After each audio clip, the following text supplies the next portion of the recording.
শেখ হাসিনার পুত্র সজীব ওয়াজেদ জয় মার্কিন নাগরিকত্ব গ্রহণ করেছেন এবং এটার রীতি অনুযায়ী তিনি শপথ নিয়েছেন। এরকম কিছু ছবি প্রথম সামাজিক মাধ্যমে ছড়িয়ে পড়ে, তারপর মূলধারার মিডিয়াতে এটা নিউজ হয়। যেহেতু মূলধারার মিডিয়াতে নিউজ হয়েছে, আমি এটা নিয়ে একটু কথা বলতে চাই, কারণ সামাজিক মাধ্যমে অনেক সময়ই অনেক রকম গুজব ছড়িয়ে পড়ে। তাই আমি আমার এই চ্যানেলের জার্নিতে আমি মেইন স্ট্রিম নিউজের বাইরে কথা বলিনি।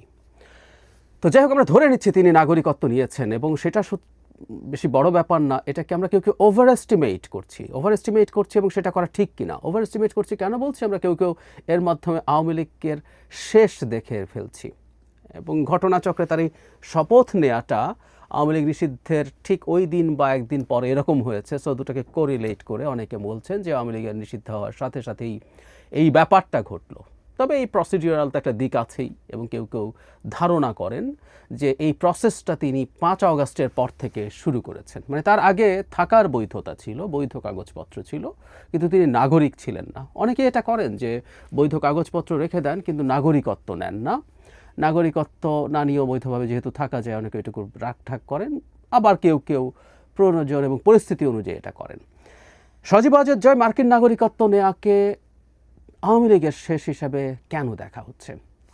কারণটা এইরকম, যেহেতু আওয়ামী লীগ নিষিদ্ধ হয়ে গেছে, এখন তিনি আর বাংলাদেশে আসার এবং রাজনীতি করার কোনো ভবিষ্যৎ দেখছেন না তার জীবদ্দশায়। তাই তিনি মার্কিন নাগরিকত্ব নিয়েছেন। সজীব ওয়াজেদ জয়ের বয়স বাংলাদেশের রাজনীতির হিসাবে খুব বেশি না।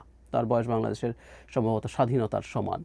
সো বাংলাদেশে যে বয়স পর্যন্ত রাজনীতি করে, তার মাও যে বয়স পর্যন্ত রাজনীতি করেছেন ঠিক না, গুন্ডামি মাস্তানি করেছেন, মাফিয়াগিরি করেছেন, সেটার জন্য যে বয়স সেই হিসাবে তো তারা অনেক সময় বাকি আছে। মানে এত সময়ও তিনি আর আওয়ামী লীগকে আসতে দেখবেন না। তাই তিনি হতাশ হয়ে মার্কিন নাগরিকত্ব নিয়েছেন এবং এতে নেতাকর্মীরাও হতাশ হয়ে যাবে, এ ধরনের কথাবার্তাও লিখছেন কেউ আমি দেখছি। আমি একটা প্রশ্ন যদি করি যে বাংলাদেশের রাজনীতি করতে মার্কিন নাগরিকত্ব বা অন্য কোনো দেশের নাগরিকত্ব, মানে দ্বৈত নাগরিকত্ব রেখে বা এক্সক্লুসিভ কোনো দেশের নাগরিকত্ব রেখে রাজনীতি করা যাবে না?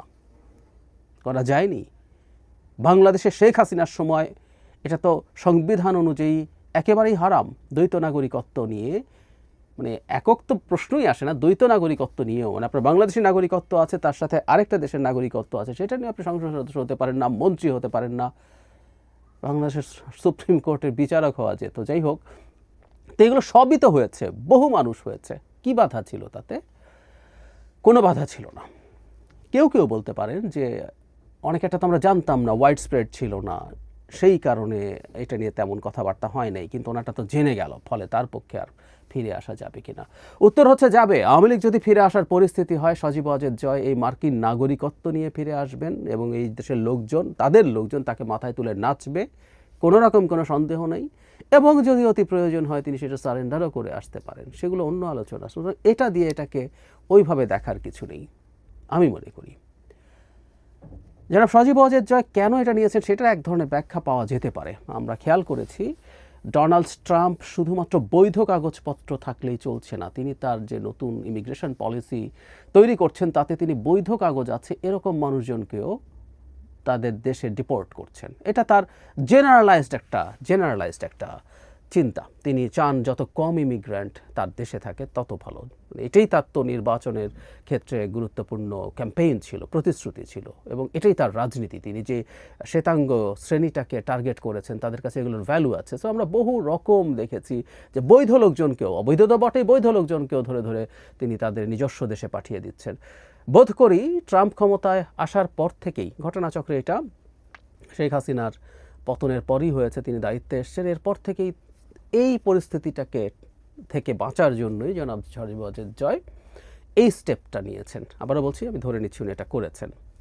এটা তার ভবিষ্যতের কিছু আসে যায় না। আর একই সাথে এটাও মনে রাখতে হবে, আওয়ামী লীগ যদি আবার ফিরে আসে সেটা যে সজীব ওয়াজেদ জয়ের নেতৃত্বে আসবে নট নেসেসারিলি। আমরা শেখ হাসিনাকে দেখেছি এই ভদ্রলোককে বহুদিন ধরে চেষ্টা করতে, কিন্তু দেখা গেছে এবং আওয়ামী লীগের আওয়ামী লীগের লোকজনের সাথে তো কথা হতো টক শোতে, তাদের মধ্যে দেখেছি যে উনি নিজে খুব বেশি আগ্রহী ছিলেন না। লুটপাটের টাকা নিয়ে মৌজ মাস্তি করে বেড়াও, এগুলোই ছিল তার এক ধরনের আগ্রহের জায়গা। সুতরাং তিনি খুব বেশি আগ্রহী ছিলেন না এই কাজে ইনভলভড হতে। তো শেখ হাসিনারও যদি বংশধর আসে, তার কন্যাকে তো ভারতে পোস্টিং দিয়ে এক উদ্ভটভাবে অত্যন্ত যোগ্য প্রার্থীকে সরিয়ে তাকে ভারতে পোস্টিং দিয়ে ভারত নিজের চেষ্টায় করে, মানে আমরা এভাবেই অঙ্কটা এগোচ্ছিল বলে আমার মনে হয়। 5 বছর তিনি WHO রিজিওনাল হেড হিসাবে থাকবেন এবং ওখানে ভারতের মন্ত্র শিখবেন, মন্ত্র জপবেন, করে ভারত তাকে প্রোগ্রামিং করে পরবর্তী 5 বছরের জন্য বাংলাদেশে পাঠাবেন।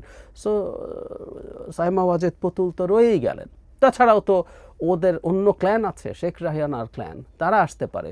সুতরাং আওয়ামী লীগ যদি রিভাইভড হয়, এটা জয়ের হাত ধরে আসার সম্ভাবনা বরং কম ছিল। সুতরাং তার নাগরিকত্ব গ্রহণ খুব বেশি সিগনিফিক্যান্ট কিছু আসলে আমাদেরকে বার্তা দেয় না। আর আমরা যদি আওয়ামী লীগের রিভাইভাল ঠেকাতে না পারি, আমরা মনে করছি নিষিদ্ধ করে ঠেকিয়ে ফেলেছি। আমি একটু বিস্তারিত কথা বলবো একদিন, একটু